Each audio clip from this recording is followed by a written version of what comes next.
Hey everybody, welcome back to Fake Nerds. I'm your host, Brad. What do you do if you're Marvel Rivals developer NetEase Games and you have the most popular new game in the world? Your fans are hungry, ravenous even, for news and leaks. Do you allow leakers to run roughshod?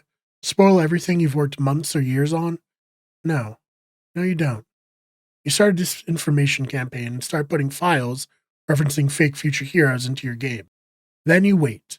You wait for the leakers to disseminate the fake information on the fake heroes. After that, at the height of the leaks, you pull the rug out from under the leakers by leaking what you've done. Suddenly, everything is questionable. If no files can be trusted, then the leakers themselves can't be trusted. At least that's the leading theory on one of the discords being used to data mine Marvel Rivals. As the video game reports, Keen One, a prominent data miner, said, "It has come to our attention that the devs have set up fake characters to catch leakers." He continued, "Not only the ones in the code, but potentially inside sources too." There's some disagreement about all of this. The X account, Marvel Rivals Leaks, said that this is untrue, and while these recent batches may seem suspicious, I wouldn't neglect them. I've gained evidence for their addition to Rivals, so I'd take these characters with a grain of salt, but I wouldn't dismiss them. But if they are true, I wouldn't expect them for a while. Unfortunately, the post he was quote tweeting has been deleted, so I can't say which characters specifically were in dispute. I guess only time will tell if the leaks are legit or not. Or maybe the developer at NetEase will confirm that they are intentionally leading leakers astray. What are your thoughts about all of this?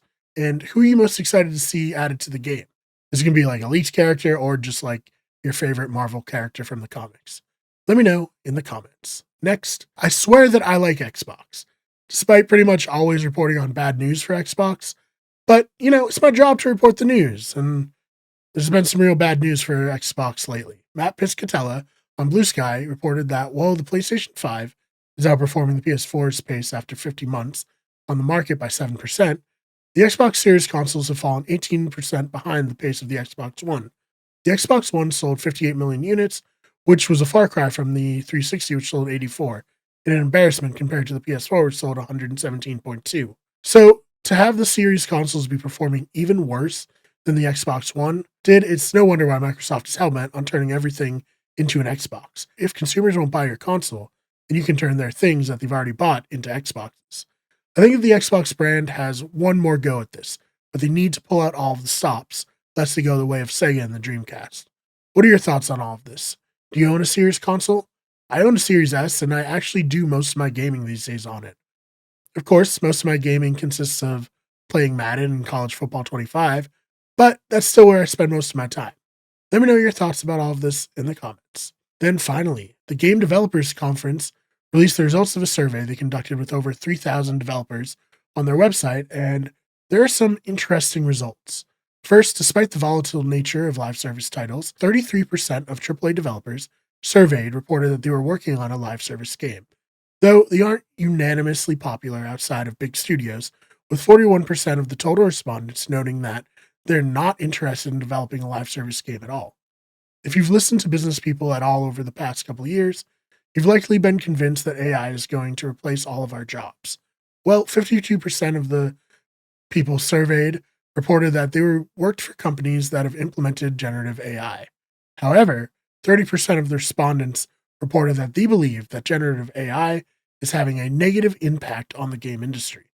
The reason is that AI comes with concerns about intellectual property theft and energy consumption, but most importantly, it's the content itself. It's just not that good. 80% of developers also reported that they were working on games for PC, up from 66% last year. Why wouldn't developers be interested in the PC? Steam allows for a huge range of titles to find an audience at various price points, and 44% of respondents who chose the option other in regards to the platform wrote in Steam Deck, which, is technically a computer. I'll admit that, and certainly has access to Steam's massive distribution network. You can find the full report on their website. So what are your thoughts on all of this? Do any of the responses surprise you? Let me know in the comments.